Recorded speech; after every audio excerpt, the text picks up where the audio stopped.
You're watching a Director's Talk interview with me, Giles Arber, and Carl Friel, Executive Chairman at Open Orphan. Carl, welcome and good morning. Charles, good morning. How are you? Good as always, thank you. Now, interim results for the first 6 months ended 30th of June 2020. Carl, can you tell us about the operational highlights for the first 6 months?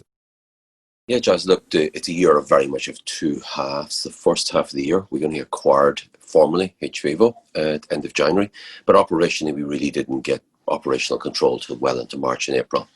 When we acquired at the end of January, hVivo had no contracts. It was pretty much not in great shape. However, our core task, and we're really good at doing this, is we ensured we started getting contracts, bedding them, integrating. So really, the core highlights first half, we've actually turned the business around. We guided the market, we'd make it profitable.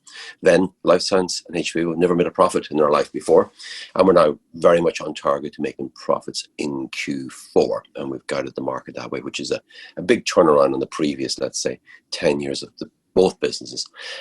Likewise, we've ended the half with about 14.5, 15 million cash in the bank. That cash, we're saying, is going to grow and grow very significantly by the year end, Christmas. And that's because we're generating cash. Other highlights is we've started to sign very serious and very major contracts, and we're guiding we're going to have an exceptionally good second half, and that's already clear in the last 3 months of the number of very, very large contracts we've signed. That's great news. Can you tell us about the financial highlights? Yeah, look, the financial highlights is that we're guiding. The most important one I keep emphasising is that we're operationally profitable in Q4. Likewise, we're building a large cash reserves, and we're guiding as well. Like really importantly, financially, is that this business, particularly the core business now, is hVivo's human challenge studies. They've used the Queen Mary's quarantine centre. Never in the past had been much more than 20-25% occupancy.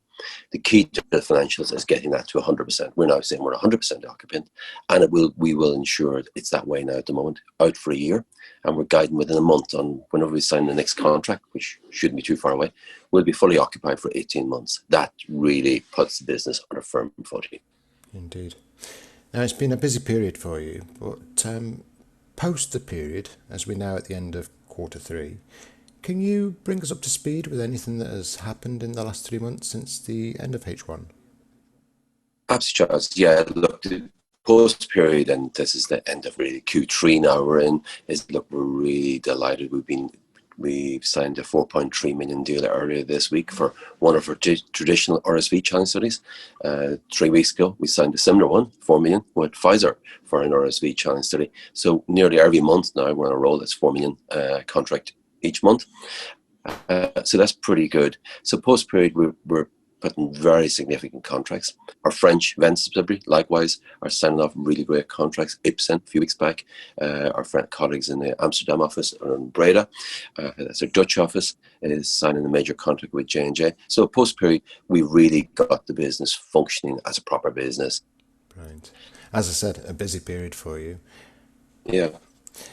Just looking forward, how do you view the outlook for the company? Just the outlook is really exciting. We said, and we took a big risk on the 7th of March. We were the only first company, and now we are the only company.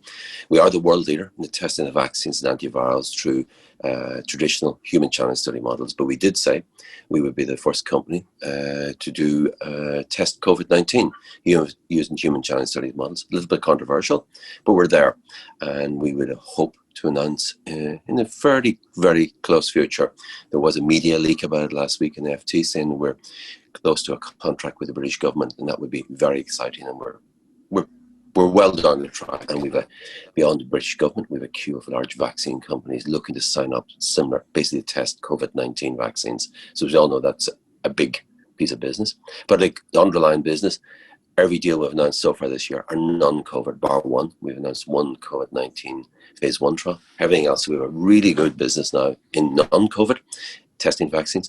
And we have the COVID business, which is also, so it's a dual business, and both of them firing on all 4 cylinders. That's great news. Talking to us today was Carl Friel, Executive Chairman at Open Orphan. Carl, thanks for joining Directors Talk today.